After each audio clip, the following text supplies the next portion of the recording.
বাসায় যখন একা থাকি কোনো ধরনের কাজকর্ম থাকে না তখনই লাইফস্টাইল ভিডিওগুলো বানাতে ইচ্ছে করে, আদারওয়াইজ বানাতে ইচ্ছে করে না। যাই হোক, হ্যালো এভরিওয়ান, নমস্কার, কেমন আছেন সকলে? আজকে একদম সকাল থেকে একটা ডেইলি ব্লগ শুরু করছি। আশা করছি সকলে অনেক বেশি ভালো আছেন। তো প্রথমে উঠে হচ্ছে বিছানাটা পরিষ্কার করে নিচ্ছি।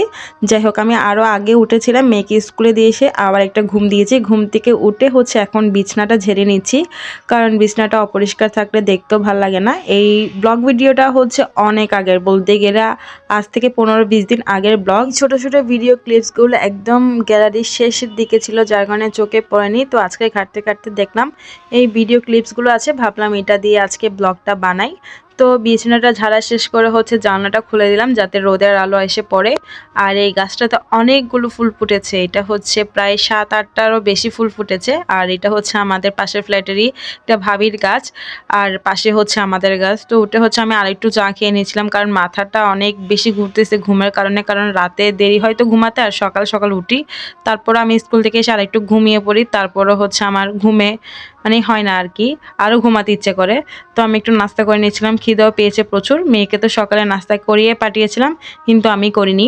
তো এখানে হচ্ছে কিছু টাকা এলোমেলোভাবে পড়েছিল, টাকাগুলো একটু গুছিয়ে নিচ্ছি, কারণ মেয়েকে স্কুল থেকে আনতে গেলে একটা না একটা বাহানা থাকে। তো আজকে বাহানা হলো কেক খাবে, পরে কেক থেকে চেঞ্জ হয়ে বললো পিৎজা খাবে। তারপর হলো একটা মিনি সাইজের পিৎজা নিয়ে বাসায় চলে এলাম। ছুরি দিয়ে যখন পিৎজাটা কাটছিলাম, মেয়ে বললো হ্যাপি বার্থডে, ওইটা নাকি আমার বার্থডে কেক। তো মেয়ের সাথে একটু মশকারি করলাম, তারপর একটু খেয়ে দেখছিলাম টেস্টটা কেমন। আসলে হচ্ছে কম দামের মধ্যে টেস্টটা অনেক ভালোই ছিল। মেয়েকে আমার খাওয়াটা দিয়েছিলাম, বললো না সে পুরো একটা খাবে। তো দুজন মিলে খাওয়া শুরু করেছিলাম।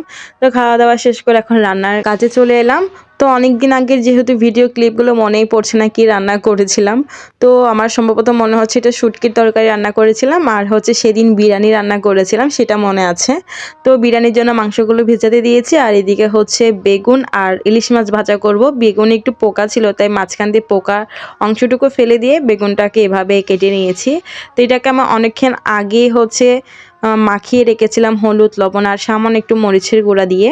তো প্রথমে হচ্ছে আমি বেগুন ভাজাগুলো করে তুলে নিচ্ছি, তারপর হচ্ছে ইলিশ মাছ ভাজা করে নিচ্ছি, কারণ বিরিয়ানি রান্না হবে। বিরিয়ানির সাথে যেমন হচ্ছে ইলিশ মাছ, বেগুন ভাজা এগুলো খেতে কিন্তু অনেক বেশি ভালো লাগে। তো যেহেতু আমরা 3জন 3 পিস করে হচ্ছে সব কিছু ভাজি করছিলাম, বেগুন একটু বেশি হয়ে গিয়েছিল। তো এই 2 পদের ভাজা শেষ করে হচ্ছে এখন মাংসটা হালকা করে ভেজে নিচ্ছি, আর মাংসের সাথে একটা মিডিয়াম সাইজের আলু দিয়েছিলাম। অনেকে আবার বলতে পারেন বিরিয়ানির সাথে শুটকির তরকারিটা আবার কোন ধরনের খাবার। আসলে হচ্ছে দুপুরের জন্য বিরিয়ানি, ইলিশ মাছ ভাজা আর বেগুন ভাজাগুলো করছি, রাতের জন্য হচ্ছে এটা শুটকির তরকারিটা রান্না করে নিচ্ছি। কারণ হচ্ছে শুটকির তরকারিটা যত একটু বাসি হয় খেতে কিন্তু অনেক বেশি ভালো লাগে, ফ্লেভারটাও ভালো আসে। সেই কারণে হচ্ছে আমি শুটকি মাছের তরকারিটা এখনই রান্না করে রেখেছি, আর সত্যি হচ্ছে রাতে একটা হালকা পাতলা ভাজা বা কিছু একটা হবে সেই জন্য। তো এদিকে মাংসগুলো ভেজে তুলে নিয়ে এখন হচ্ছে মশলাটা কষিয়ে নিচ্ছি, মাংসের মশলা। তো এটা অনেকক্ষণ কষিয়ে তারপর হচ্ছে মাংসগুলো দিয়ে দিলাম, সাথে হতো আলু আছেই। তো এটাকে প্রায় 2 থেকে 3 মিনিট ভালোভাবে কষিয়ে নিলাম। এইদিকে আবার ওই পাশের চুলায় শুটকি তরকারিটাও ভালোভাবে হয়ে এসেছে, ভালো একটা স্মেলও দিচ্ছে, কারণ শুটকিগুলো কিন্তু একদম ভালো ছিল, খেতেও অনেক মজাদার ছিল। তো শুটকি মাছের তরকারি হয়ে এসেছে, আর এদিকে হচ্ছে মাংসের ঝোলও ফুটে এসেছে। তো এদিকে ফুটতে ফুটতে ভাবলাম বিরিয়ানির চালগুলো একটু ভালোভাবে ভেজে নিই। বেশিক্ষণ না, 5 থেকে 7 মিনিট হচ্ছে আমি একদম হাই হিটে দিয়েই ভেজে নিয়েছি। তো চালগুলো হচ্ছে একদম ঝরঝরা হয়ে এসেছে। তারপর আমি হচ্ছে মাংসের ঝোল আর হচ্ছে পর্যাপ্ত পানি দিয়ে এটাকে ঢাকা দিয়ে রাখবো। আর এই চালগুলো একদম খুব তাড়াতাড়ি ফুটে যায়, বেশিক্ষণ সময় লাগে না, একদম 10 মিনিটের মধ্যে বিরিয়ানি রান্না হয়ে যায়। তো সুন্দর একটা কালার চলে আসছে। বিরিয়ানি পাতি নিয়ে মনে পড়লো যে সাথে যদি একটু সালাদ হয় তাহলে খুব খারাপ হয় না। তো সালাদ বের করতে গিয়ে দেখলাম শুধু গাজর আর হচ্ছে লেবু আছে। তো এটা দিয়েই আজকে দুপুরে খাওয়া দাওয়া হবে। তো আজকের মতো টাটা।